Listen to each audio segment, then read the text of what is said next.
बचपन से ही मुझे बारिश बहुत ज़्यादा पसंद थी। जब भी बारिश होती मैं हमेशा विंडो या डोर के पास जाकर खड़े रह के बारिश को देखा कर। आज बैंगलोर में बहुत बारिश हो रही थी और मौसम भी बहुत अच्छा था, तो मैं जाकर बालकनी में खड़े रह के बारिश देख रही थी और मुझे अचानक से वो दिन याद आ गया जब मैं पीजी में रहती थी और हमारे रूम में कोई बालकनी या ऐसे विंडो नहीं थी जहाँ से बारिश दिखे। बट फिर भी जब भी बारिश होती थी मैं कॉरिडोर के विंडो पे जाके खड़े रह के बारिश देखा करती थी। फिर मुझे अचानक से याद आया कि अरे मेरा ऑफिस भी तो होता है, तो फिर मैंने ऑफिस लॉग इन किया। आज था फ्राइडे, फ्राइडे को अक्सर मैं घर से ही करती हूँ ऑफिस। जैसे ही मेरा लंच ब्रेक हुआ मैं नमाज के लिए आ गई।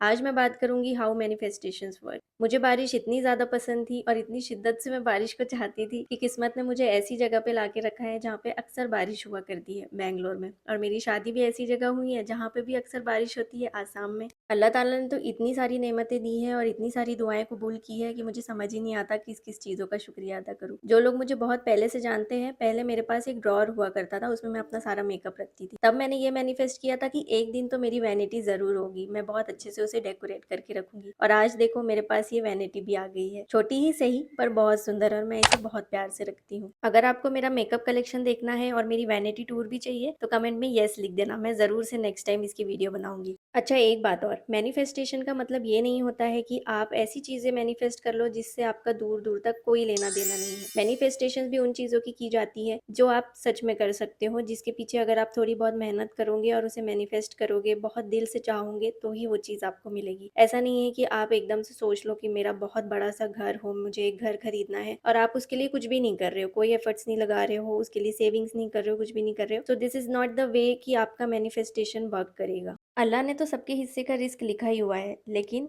आपको मेहनत भी पूरी तरीके से करनी होगी। अल्लाह ताला भी ये देखता है कि बंदा कितने डेडिकेटली उस चीज़ को चाह रहा है। एक बात हमेशा याद रखना, सपने हर कोई देखता है, पर उन सपनों को पूरा करने के लिए हर कोई उतना एफर्ट्स नहीं लगा पाता। आपको हमेशा ये याद रखना है कि आपका सपना है तो उस पे भी काम आपको ही करना पड़ेगा। किसी और पे ब्लेम करना बहुत आसान होता है लाइफ में, बट ऑलवेज रिमेंबर, आप जितने एफर्ट्स लगाओगे अपने सपनों को पूरा करने के लिए, उतनी ही जल्दी आपके सपने पूरे होंगे। और ये भी याद रखना कि दुआओं में बहुत ताकत होती है।